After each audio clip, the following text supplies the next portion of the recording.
इस वक्त की बहुत बड़ी खबर आ रही है। इजराइल में सेड्रट इलाके में दो केमिकल फैक्ट्रीज में आग लगी है और आग की लपटें काफी दूर तक देखी जा सकती हैं, धुआं देखा जा सकता है और यहां पर राहत बचाव कार्य जारी है। लेकिन इस आग लगने के बाद इस पूरे इलाके में इजराइल में जो खबर फैली वो इस तरह की खबरें फैलने लगी कि यहां पर बड़ा धमाका हुआ है और यह कहा जाने लगा कि क्या यहां पर ड्रोन स्ट्राइक हुई है। देखिए, इस तरह की खबरें फैली इजराइल में और उसके बाद वहां पर जो स्थानीय लोग हैं उनमें जबरदस्त खौफ का माहौल देखा जा रहा है। और ये जो दोनों केमिकल फैक्ट्रीज हैं दोनों सेड्रट इलाके में। देखिए, एक तो ये वो इलाका है जो बीर शेबा के करीब है। अगर आप जेरूशलम से बात करें तो करीब 70 किलोमीटर के आसपास डिस्टेंस होना चाहिए इसका।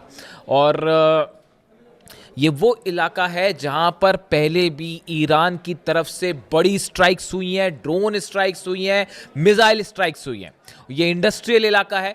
यहाँ की दो बड़ी केमिकल जो फैक्ट्रीज जो हैं इसमें अचानक आग लगती है और कुछ लोगों ने ऐसा दावा भी किया कि भाई धमाके हुए उसके बाद आग लगी, इसलिए इस तरह की खबरें फैली कि ये ड्रोन स्ट्राइक थी।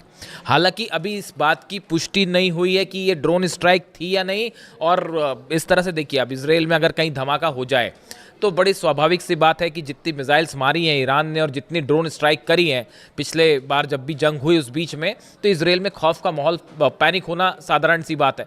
तो हुआ ये कि ये जैसे ही खबर आई उसके बाद इस तरह की खबरें फैलने लग गई कि भाई ये ईरान की तरफ से ड्रोन स्ट्राइक कर दी गई है। उसके बाद पैनिक का माहौल था, लेकिन वहाँ पर जो है फायर फाइटर्स पहुँचे, आग को बुझाने का काम शुरू हुआ। लेकिन इस बीच एक और बड़ी खबर आ गई। देखिए, अभी ये धमाका हुआ ही था, आग लगी ही थी, इसके बीच में खबर आ गई कि इस दो में से एक फैक्ट्री से अमोनिया गैस लीक होनी शुरू हो गई। बड़े इलाके में धुआं और आग और धुआं का प्रभाव था। तो उसके बाद ये सेड्रट जो देखिए जो खबर है, द सेड्रट municipality instructed resident of the nearby neighbourhood to remain indoors and keep their windows shut. जो वहाँ की लोकल गवर्नमेंट है, बॉडीज़ हैं, उन्होंने इस तरह के निर्देश जारी कर दिए कि जो सेड्रट के आसपास के इलाके के लोग हैं वो अपने घरों के अंदर रहें, खिड़की दरवाजे बंद कर लें, बाहर ना निकलें। यानी पैनिक का माहौल था, क्योंकि खबर ये थी कि अमोनिया गैस लीक हो रही है। अगर ये बड़े पैमाने पर लीक हो जाए तो इससे काफ़ी नुकसान भी हो सकता था। लेकिन अभी जो लेटेस्ट खबरें हैं उसके मुताबिक फायर फाइटर्स मौके पे हैं। इस बात की जांच जारी है कि वाकई यहाँ से अमोनिया लीक हुई है, नहीं हुई है, और अगर हुई है तो कितनी मात्रा में हुई है, इसकी अभी पूरी जानकारी आनी बाकी है। इस तरह से भी कुछ जगह से दावे हुए हैं। जो इजराइल के अखबार आप देखें, इजराइल का मीडिया देखें, तो वो इस तरह के दावे हो रहे हैं कि अमोनिया लीक नहीं हुई है।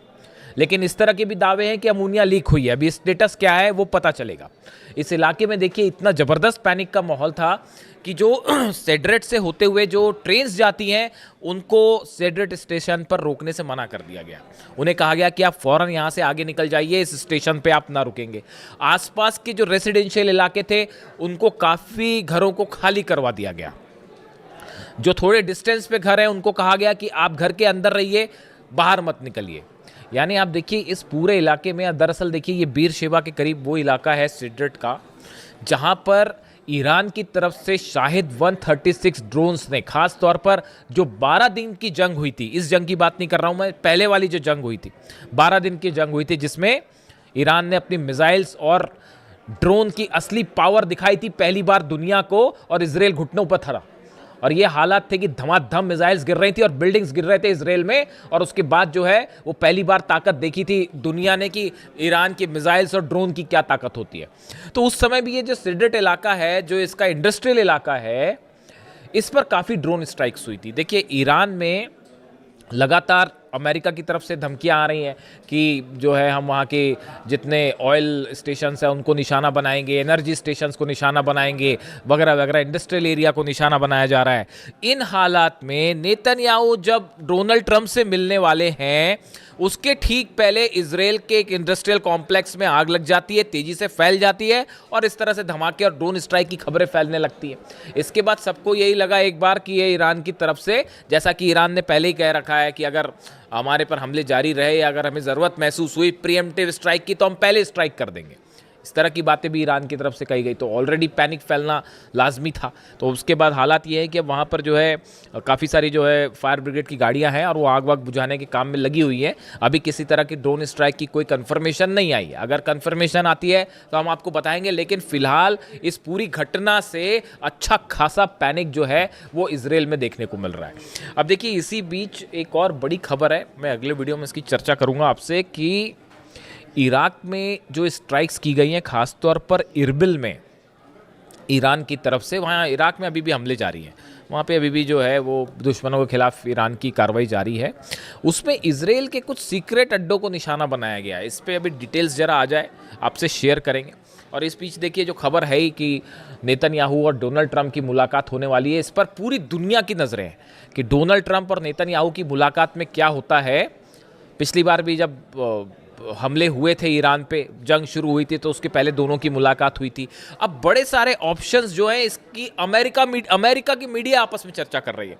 ईरान की तरफ से साफ है स्टेटस, आप मिलिए मत मिलिए, जो करना है करिए, ईरान का जवाब तैयार है।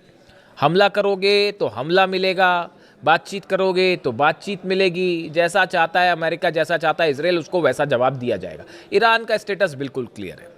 वो अभी तो जवाब यूक्रेन को देने की हो रही है, क्योंकि कैस्पियन सागर में जो हमला किया है अभी तैयारी उसकी चल रही है। वो खुर्रम शहर 4 कभी भी फायर हो सकती है, जवाब जरूर मिलेगा यूक्रेन को, ये बात तो तय है। अब देखिए, इस बीच जो खबर है, 2-3 ऑप्शंस जो हैं जिस पर विचार हो रहे हैं। पहला ये कहा जा रहा है कि डोनाल्ड ट्रंप और नेतन्याहू की मुलाकात के बाद ये प्लान तैयार हो सकता है कि अब हॉर्मूज में एक्शन की जिम्मेदारी नेतन्याहू की। कई सोर्सेज ऐसा दावा कर रहे हैं कि अब हॉर्मूज में अभी तक अमेरिका ने अपने 18 जहाज लेके वो खड़े रहे, कुछ कर नहीं पाए। हॉर्मूज अभी भी पूरी तरह से ईरान के कंट्रोल में, परिंदा भी पर नहीं मार सकता वहाँ ईरान की इच्छा के बिना। तो अब ऐसे में बताया जा रहा है कि हो सकता है कि नेतन्याहू को हॉर्मूज का कंट्रोल दे दिया जाए, कि वह जिम्मा दे दिया जाए कि भैया अब यहाँ पे ईरान से आप लड़ो, हम नहीं लड़ सकते। तो एक ऑप्शन ये है कि इजराइल की एंट्री हॉर्मूज में होने जा रही है, वहाँ पर ईरान उसके लिए तैयार बैठा हुआ, कह रहा है आप आइए, हम बताते हैं, हमारी अबू मेहदी रेडी है, तो वो अलग तैयार है। दूसरा ऑप्शन ये बताया जा रहा है कि अब अमेरिका में मिड टर्म पोल्स होने हैं। अब यहाँ बड़ी समस्या ये है, जॉर्डन में बेस तबाह हो गए, सोल्जर्स मारे गए, कुवैत में पेट्रियट तबाह हो गया, बहरीन में पेट्रियट थर्ड सिस्टम तबाह हो गए, तो भयंकर नुकसान हो गया। अब सैटेलाइट इमेजेस सामने आने लग गई हैं, और जो रिपब्लिकन सांसद हैं डोनाल्ड ट्रंप की पार्टी के, वही सवाल उठाने लगे हैं डोनाल्ड ट्रंप पर, कह रहे हैं कि भाई आपने हासिल क्या किया, आपने ईरान जाके ऑपरेशन किया, आपने हासिल क्या किया। आप कह रहे थे रिजीम चेंज होगी, वो भी नहीं हो पाई। आप कह रहे थे कि यूरेनियम पर हम कब्जा कर लेंगे, वो भी नहीं हो पाया। तो फिर आप कर क्या पाए वहां जाके? जंग आप जीत नहीं पा रहे हो, अंदर आप कदम नहीं रख पा रहे हो। तो अब ये रिपब्लिकन, ये मैं नहीं कह रहा, ये सीनेटर्स और रिपब्लिकन पार्टी के सदस्य डोनाल्ड ट्रंप पर सवाल उठा रहे हैं। तो इससे आप अंदाज लगा लिए कि मिड टर्म पोल का क्या होना है। तो डोनाल्ड ट्रंप वहां भी घबराए हुए हैं कि भाई चुनाव हार गए तो फिर बड़ी फजीयत हो जाएगी कि ईरान ने हराया, चुनाव भी हार गए, तो अब उसकी भी चिंता सताई जा रही है। तो अब नेतन्याहू से मुलाकात है, तो अब देखिए तरह तरह की खबरें हैं। लेकिन इस बीच एक बड़ी जो गौर करने वाली बात यह है, अमेरिका के जो फाइटर जेट्स हैं, हथियार हैं, इन सबका प्लेसमेंट, लोकेशंस और मूवमेंट बाकायदा जारी है। मतलब वो कहने की बात वही है कि डोनाल्ड ट्रंप ने जैसे ये कहा कि साहब अभी हम फिलहाल मैं ईरान पर हमला नहीं करूंगा, जैसे ही डोनाल्ड ट्रंप का ये विचार सामने आया, उनकी ये बात सामने आई कि डोनाल्ड ट्रंप ये कह रहे हैं कि अभी फिलहाल जो है ऑपरेशन सस्पेंड है, मैं ईरान पे हमला नहीं करूंगा, वैसे ही ईरान ने जो है वो हमले की दुगनी तैयारी शुरू कर दी कि अब जरूर हमला होगा। जब भी डोनाल्ड ट्रंप बोलते हैं तो वो अपनी बात से पलट जाते हैं। मतलब उनको हमला करना होगा तो बोलेंगे जी मैं नहीं कर रहा, और हमला हो जाएगा। ईरान तैयार है उसके लिए। यानी डोनाल्ड ट्रंप का ये कहना कि मैं हमला नहीं करूंगा, उस तो ईरान और अलर्ट हो गया है। उसने अपनी और जो है मिसाइल तैनात कर दिए हैं, और वो जो है ईरान की सेना के जो प्रवक्ता हैं उनकी तरफ से बयान आ गया कि उन्होंने अपनी लोकेशंस गिना दी है कि भाई सऊदी में ये लोकेशन है, यूएई में ये लोकेशन है, कतर में ये लोकेशन है, और अगर हमला होगा सब पर एक साथ मिसाइल मारी जाएगी। तो उन्होंने अपनी एक अलग लिस्ट जारी कर दी है, और इजराइल अलग निशाने पर आ गया है। कल ही ईरान की तरफ से बयान आया था कि अगर जो अब हमला होगा तो कुछ हो ना हो, इजराइल पर तो हम जरूर हमला करेंगे। अगर अब हम पे हमला होता है, ईरान का स्टैंड साफ है, अगर ईरान पर कोई भी हमला होता है, कहीं भी हमला होता है, तो हम इजराइल पर जरूर हमला करेंगे। खासतौर पर अगर पिकेक्स माउंटेन पर हमला हुआ तो इजराइल निशाना बनेगा। अब इस बीच लग गई आग। अब सेड्रेट में इस समय आग लग गई, और फिर खबर इस तरह से फैल गई कि धमाका भी हुआ था और ड्रोन स्ट्राइक तो नहीं, तो वो उसको इस तरह से लेने लगे। हालांकि अभी ऐसी खबरें नहीं है, लेकिन चूंकि आग लगी, पैनिक की बात थी और अमोनिया फैलने वाली बात थी, इसलिए आप तक पहुंचाना ज़रूरी था। इसके अलावा अब देखिए, एक तो ऑप्शन ये हो गया, अब एक और नया जो है वो सोर्सेस से नई हलचल और शुरू हो गई है कि डोनाल्ड ट्रंप को उनके कुछ एडवाइजर्स ये बता रहे हैं कि भाई देखिए देखिए असल में हुआ ये जो इनसाइड स्टोरी है, एक बैठक हुई, मैं इसका जिक्र पहले भी कर चुका हूँ, आपको बताता हूँ मैं। अमेरिका में एक बैठक होती है, उस बैठक में जनरल डेनकेन शामिल थे, चीफ जॉइंट ऑफ स्टाफ, वो शामिल थे, हेस्गेट शामिल थे, डोनाल्ड ट्रंप और तमाम एडवाइजर्स इनके शामिल थे। ब्रैड कूपर जो है उनसे बात की गई, सेंटकॉम के जो चीफ हैं, जो ऑपरेशन देख रहे हैं ईरान के, तो सेंटकॉम चीफ जो है उनकी तरफ से बयान आया कि देखिए हमने ईरान के ऊपर जितनी एयर स्ट्राइक करनी थी वो कर ली, अब इससे और ज़्यादा हम जो है कोई अपना गोल हासिल नहीं कर सकते। उन्होंने सच्चाई कबूल कर ली असल में ये कि हम जितना नुकसान कर सकते थे ईरान का। एयर स्ट्राइक, देखिए हर ऑपरेशन की एक सीमा होती है, आप एयर स्ट्राइक करके किसी को हरा नहीं सकते, किसी देश को। तो अमेरिका का वो ब्रैड कूपर का कहना है ऐसा है, हमने जितनी एयर स्ट्राइक करनी थी वो कर लिया, अब हम ईरान को और एयर स्ट्राइक करके हम कुछ हासिल नहीं करेंगे। तो अब एयर स्ट्राइक करके हासिल नहीं करेंगे तो कैसे हासिल करेंगे?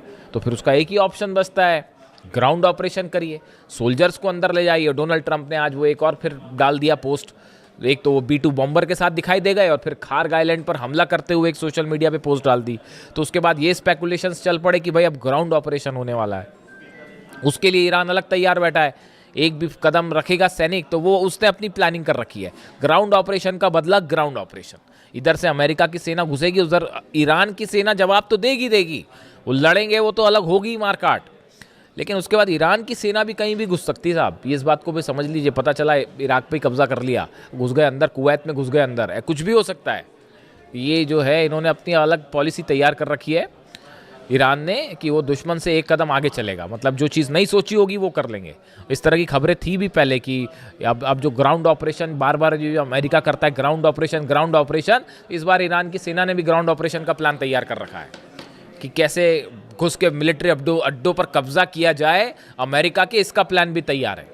वो 8 लाख सैनिक ऐसे ही नहीं बैठे और बड़े गुस्से में बैठे हैं साहब अली खामेनी साहब की शहादत के बाद से, वो कुछ भी हो सकता है। तो फिलहाल ये खबर आप तक पहुंचानी ज़रूरी थी। इससे जुड़ा जो भी अपडेट होगा, नेतन्याहू और ट्रंप की मुलाकात पर हमारी खास नज़र रहेगी। वॉशिंगटन से देखते हैं क्या निकल के आता है। जो भी अपडेट होगा आप तक पहुंचाएंगे। Thank you so much.